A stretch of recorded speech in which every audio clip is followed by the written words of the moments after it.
Arvid Bushati është kryetari i ri i Forumit Rinor të Partisë Demokratike të Shkodrës.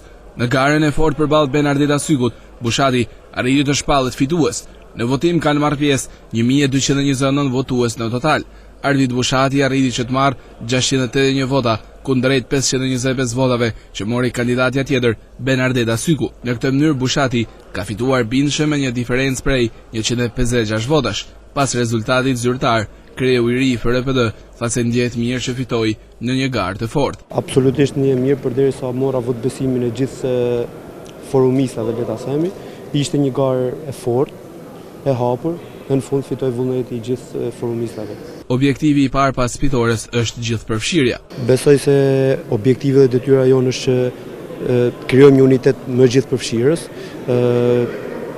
arritjen në një nivel tjetër e forumit rinor, qoftë dhe në jetën politike të Partisë Demokratike dhe të qytetit tonë. Gara ishte e vështirë. Si çdo garë kishte vështirësitë e veta, por që në fillim garës isha i bindur në aftësitë e mia dhe se doja arrija ta fitoja atë. Bushati nuk preferoi të flasë për listat, por t'i gëzohet fitores. Këtë moment duket e tepër të diskutojmë se si ishin listat.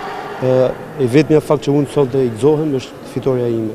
Kreu i FRPD tregon se pse zgjodhi të heshtë derisa doli rezultati. Sepse unë zgjodha që të fokusohem tek njerëzit, t'i takoja ato dhe t'ju merra dhe votin. Përpara nisjes së procesit i pranishëm ishte edhe kryetari i PD Lulzim Basha. FRPD për rreth 8 vite u drejtua nga Gjorgjeta Hila, e cila u dorëhoq duke i lënë vend të rinjve të tjerë në garën në të cilën Arvid Bushati e fitoi përballë Benardeta Sykut.